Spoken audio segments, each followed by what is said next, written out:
इस क्लास में मैं आपको बताने वाली हूँ स्वामी विवेकानंद जी के शैक्षणिक दर्शन के बारे में। सबसे पहले हम जान लेते हैं कि स्वामी विवेकानंद जी का दूसरा नाम है स्वामी नरेंद्रनाथ, राइट। स्वामी विवेकानंद जी के शैक्षणिक दर्शन की बात करें तो देश की राजनीतिक चेतना के साथ साथ सांस्कृतिक तथा धार्मिक भावनाओं के विकास में विशेष बल दिया है।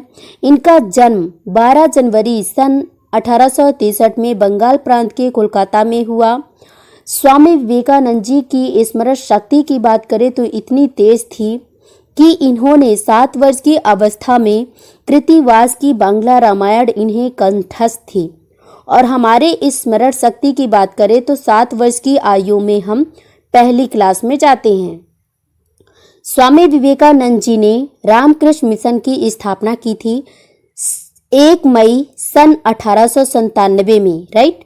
रामकृष्ण मिशन मूल रूप से अध्यात्मवाद और मानवतावाद पर आधारित है। इसके प्रमुख 3 कार्य हैं। पहली, गरीबों की हर प्रकार से सहायता करना। दूसरा, वेदांत। और तीसरा है जन कल्याण के लिए शिक्षा की व्यवस्था करना।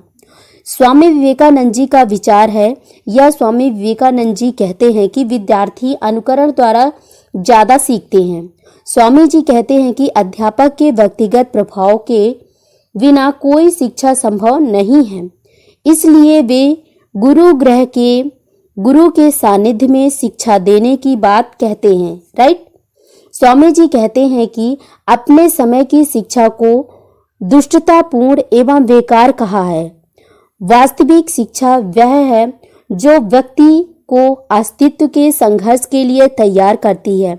अर्थात हम कह सकते हैं कि परीक्षा पास करके डिग्री प्राप्त करना शिक्षा नहीं है। शिक्षा को चरित्र एवं बुद्धि को विकसित करना चाहिए। बालक को आत्मनिर्भर बनाना चाहिए। धार्मिक शिक्षा अध्यापक के बढ़िया चरित्र आचरण द्वारा दिया जाना चाहिए, न कि पुस्तकों के द्वारा दिया जाना चाहिए। आत्म अनुशासन के लिए विचारों, क्रियाओं, कथनी की शुद्धता आवश्यक होनी चाहिए। विवेकानंद जी कहते हैं कि परिपूर्णता जो कि मानव के अंदर पहले से ही मौजूद होता है, उसकी पहचान करके शिक्षा मानव को परिपूर्ण बनाती है।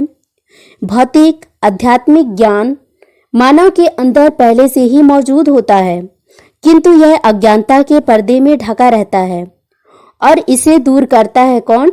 शिक्षा। कौन दूर करता है? शिक्षा। नेक्स्ट बात कहते हैं स्वामी जी कहते हैं कि गीता का अध्ययन करने के बाद बालक राष्ट्रीय प्रगति को आगे बढ़ाने के योग्य हो जाता है, क्योंकि गीता के कर्म दर्शन को पढ़ने के बाद वह निर्भीक शारीरिक रूप से मजबूत हो जाता है। इसी प्रकार वेदांत और आधुनिक विज्ञान का अध्ययन करके मस्तिष्क को विकसित किया जा सकता है।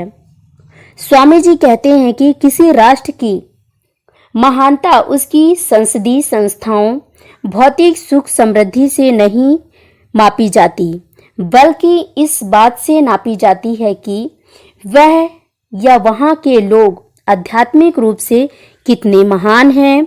और शिक्षा के द्वारा पहलू पर विशेष रूप से ध्यान देना चाहिए, राइट। शिक्षा द्वारा ऐसे लोग तैयार किए जाने चाहिए जो सदैव दूसरों के लिए या दूसरों के हितों के लिए बलिदान एवं सारी भौतिक सुख समृद्धि को त्यागने के लिए तैयार रहें। स्वामी जी कहते हैं कि भौतिक आध्यात्मिक संसार दोनों वस्तुतः एक ही हैं। यदि इन दोनों में कोई भेद नजर आता है तो वह भ्रम के कारण होता है, राइट। शिक्षा को इस भ्रम को दूर करना चाहिए।